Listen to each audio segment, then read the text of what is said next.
Hey you guys, it's Professor Vitt. Welcome to the last thing you've got to do for this class, the presentation. Okay, so let's get started. When is it due? February the 7th at midnight, no exceptions. I am sorry, I wish I could open it up more, but I can't. The midnight on the 7th is the termination of the class, so make sure you get this turned in before that. Okay, what are you going to be doing? Let me give you an explanation as to what this is, and that might help you understand what you're going to be doing. That's a picture of a book that was in my house when I was a kid. This isn't the actual book. And it's about 300 pages long, and growing up, it probably taught me to read. I must have read it 6 or 7 times cover to cover. I just loved it. It was filled with the most interesting stories about everything from exorcisms to the supernatural and paranormal, psychics, Bigfoot, astrology, amazing coincidences, UFOs. I mean, you name it. It was in this book, and I loved reading it over and over again. So if I was going to be doing a presentation, I probably would have started there, and that's why it's there. That's the only reason. Okay, now you are going to become kind of a truth detective. You are going to try to figure out on your own. You're going to analyze an extraordinary claim. Now, we have different ones that you'll be able to pick from down here, but you are going to analyze the techniques which attempt to prove these claims, and try to give people advice on how to avoid to be duped by these claims or duped by debunking of these claims, right? So you have to figure out whether this is true. You can imagine in your head it's the kind of thing that would be published in a magazine, Skeptic magazine, or something that gets you featured on a podcast, maybe Mysterious Universe or something like that. But it's going to be a presentation. So make it something fun. Encounter the claim in person if you can, but please be careful. Whatever you're doing for this presentation, don't spend any money at all for it.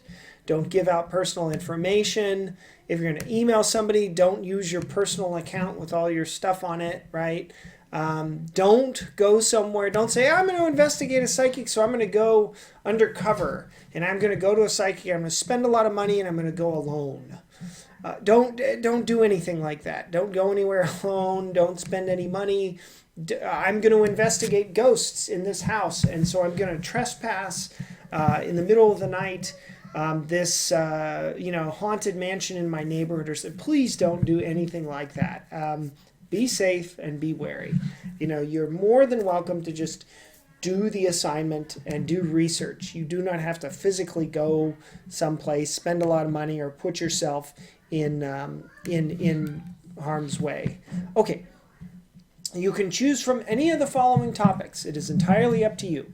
Homeopathy, magnet therapy, UFO abductions, UFO sightings. Now, when you pick UFO sightings, you'd have to pick between the Lonnie Zamora incident, a famous case that actually convinced a famous astronomer that UFOs were real, RB-47. This is another famous case. The reason why this case is famous is that it has, I think it's half a dozen military officers observing a UFO for a period of hours, for like 700 miles for 2 hours or something like that. So that's a really interesting case. Phoenix Lights, thousands and thousands of witnesses. Oh, my beautiful wife. Just a moment, please. Okay, here we go. Sorry about that. Phoenix Lights, famous case out of Arizona, took place in, I think, 97. Hundreds of witnesses, really interesting case, including the governor of the state. Pretty cool case. Crystals and their healing power, or you can do something called the Skull of Doom. Really interesting case involving a purported object that was created by an ancient civilization. Evidence doesn't support that, but people are very heated on that. You can talk about reptoids, communicating with the dead, near-death experiences, ghosts, conspiracy theories. Now, for conspiracy theories, you can't double up on 9/11. You can talk about man on the moon conspiracies. So these are like Apollo landing conspiracy theories, conspiracies about the Illuminati, black helicopters. Google it. Or you can do something in cryptozoology, which is like the study of these sort of elusive creatures. So we did Bigfoot. You could do Chupacabra, the Mongolian death worm. Yes, there is such a thing. The Loch Ness Monster, the Orang Pendak. Any of those would be fine. If it's something that's not here, contact me and get approval before you do it. It has to be something from one of these topics. Okay. All right, so let's say you pick one of these topics. Google these different things, see what you find. Oh, there is one more thing that I think you guys would like. But I don't know where to put it. It's going to be, I'll put it at the beginning. Dark Night Satellite. I'm pretty sure that's what it is. Hold on a second. Okay, I'm sorry. It's not the Dark Knight Satellite. That would be involving Christian Bale. This is the Black Knight Satellite. Such a cool story. Really interesting. I think you'd like it. Okay, but I'm not going to let it get you here. Okay, what do I turn in? Right? What am I going to have to turn in? You will be turning in a Microsoft PowerPoint or a Google Slides presentation. Either one. Now, what do you mean I don't have PowerPoint, I don't have Google Slides? Google Slides is free. It is totally free. So if you don't have PowerPoint, use Google Slides. And when you do Google Slides, what you'll do is, hold on, I'm opening it, you will share it. So you will send me the link to your presentation. So let me just do this real quick. It'll just take me 5 seconds to show you what you do. So when you click on that link, it'll take you to, now this is my Google Slides. This is not yours, so yours will look a little different. You'll sign up for everything, but let's click on one of these here for another class. Let's say we're looking at this presentation, right? This is your presentation. You've signed up for the service and so forth, and then you want to share it, right? So you go to, let's see, upper right-hand corner. I'm going to have to move the whole screen. Look out. Boom. Right here, there's a button that says Share. You click on that button. And then you get a shareable link. Boom. You click on that, and that covers to your clipboard. And then whenever you go to turn in the assignment, you will send me the link. You'll cut and paste that into the actual assignment text. It'll be very clear whenever you get there. Hold on, let me just get there. Okay, so let's say you're looking to turn it in and you're using Google Slides. You're going to click here on Turn in your presentation due. Then you will do Add Submission. And then you will either submit a file or submit text. If you submit text, you're going to just submit your presentation link like that. And then you will hit Save Changes or whatever. Yeah, you'll hit Save Changes, and that will submit the link to your Google Slides doc. Otherwise, if you don't want to deal with all that, just submit your PowerPoint doc. Just put the file there. Okay, hold on.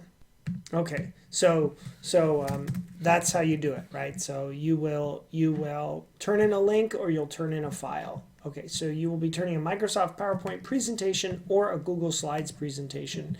If it's a Google Slides, you'll just send me the link. Okay. Remember, Google Slides is free, blah, blah, blah. I've done that. Cut and paste link into the submission text or the text submission into of presentation into assignment submission form. And we just did that, right? Okay, how many slides does it have to be? What should it look like? Da, da, da, da, da. Okay, how many slides does it have to have? I'm not going to count them. Okay, my guess is that if you do something like 10 slides and they're really concise, that's probably okay, maybe a little thin, but it depends on how detailed your slides are and how well laid out they are. So, 10's probably a little thin, but it's possible. That's probably now I don't want 100. So, 10-ish, plus or minus 5, 6, 7, something like that. Much will depend on you. Okay, so what is this all going to look like? I've given you a sample outline, and it's really just taken from Chapter 7's searches formula on pages 222 to 226. So if you were skimming when you're reading up Chapter 7, I would go back to pages 222 and 226 to rekindle your love of the search formula. Okay, so what are you going to do? You're going to state the claim exactly, right? So the claim is that in 1967, Lonnie Zamoria saw an extraterrestrial, craft or something like that. Or Lonnie Zamoria's encounter with a UFO is evidence of extraterrestrial visitation or something like that, right? Okay. All right. Background history of the claim. Explain the historical and social context of this claim. Is it part of a larger category or trend?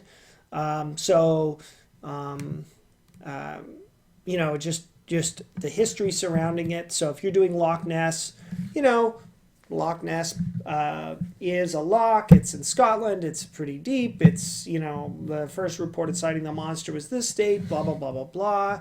How long has it been around? Are there any lawsuits, stories, or controversies about the issue? So some cases actually involve lawsuits. I mean, I won't spoil it for you, but people try to sue, for instance, the government over the existence of extraterrestrials, blah, blah, blah. Anything like that that you can kind of soup up to make it sound a little more interesting to people, or something about it that you found interesting. Okay, next, we're getting into the meat of it. Examine the evidence for the claim. Okay, is the evidence a story? Is it an anecdote? Is it someone saying something that happened and none of us have access to that story or to verify it in any way? All we have is that person's word. Is the thing a physical object? If you're doing something like the Dark Knight satellite or the Skull of Doom, the Black Knight satellite or the Skull of Doom, maybe it's a physical object. Is there any reason that the evidence should be disqualified? So, are there problems with perception or expectation, confirmation bias, or backfire effect that would prohibit us from examining the evidence? Are there problems with argumentation, right? Is the claim itself a fallacy? Is it an invalid argument that's being advanced? Is it unsound? Is the claim inductive or deductive, etc.? Then, so that's kind of generally what you're going to cover, okay? And then, point number 4, are there any alternative hypotheses, right? Consider all the alternatives. So, if you're looking at, say, we're looking at a 9/11 conspiracy theory, is it, someone says, look, steel doesn't melt, or the temperature of the jet fuel was not hot enough to melt the steel in the buildings. Correct, it was not. But did the steel lose 50% of its tensile strength or something like that while under duress of the jet fuel? So right, that's an alternative. Maybe it didn't melt, maybe it didn't need to, maybe it just needed to get weaker, etc., etc. Then you need to rate the different hypotheses, right? Is the hypothesis testable? Is it something that I can inspect? Is it, now this part here, we talk about testability, fruitfulness, scope, and so forth.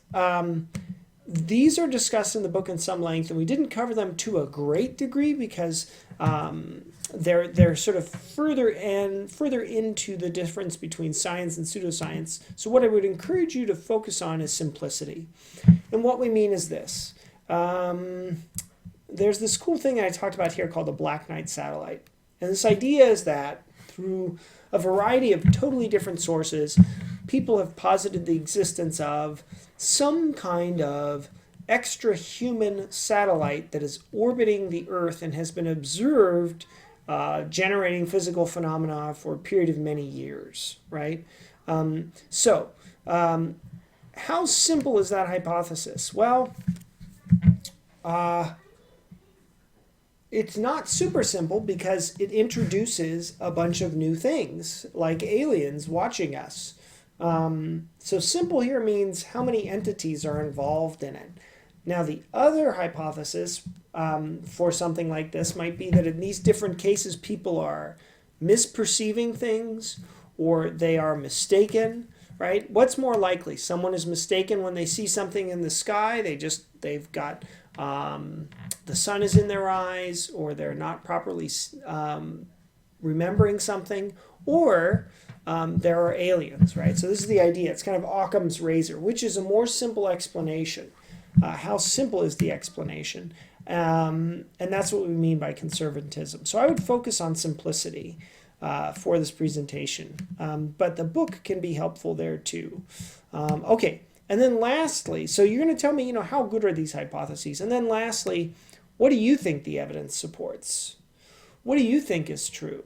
Do you think there's a satellite orbiting the planet, from some other, we don't even know what, some other alien race? Or do you think the evidence supports these are a chain of unrelated events that have only been put together later? Okay. And lastly, how are you going to be graded on this thing? 50% is on your content, 50% is on your presentation. What does that mean? Did you address 1 through 6 as applicable? Did you go through this, right? Did you apply the search formula? That's really what 1 through 6 is. And then lastly, your presentation. Is it typo-free and grammatically correct? Is it professional? Now, I understand. Some people have a natural flair for presentations. I wish I was one of them. And everything they put together looks amazing. That is not always the case. And I don't take points away from students who don't, reformat the pictures and make everything beautiful and picture perfect. When I'm grading on presentation, I'm most concerned with typos and grammar, right? Get some pictures in there, something like that. That's great, but don't feel like I need you to buy some Microsoft template to make it look really great or something like that. Just make it clean, no typos, and make sure your grammar's okay. All right, so that should cover your presentation. It should be, 10-ish plus slides. 10 is probably the lower end. And you're going to be turning it in, or you're going to be sending me the link. Okay, if you have any questions, please feel free to email me. I'm really looking forward to seeing your presentations.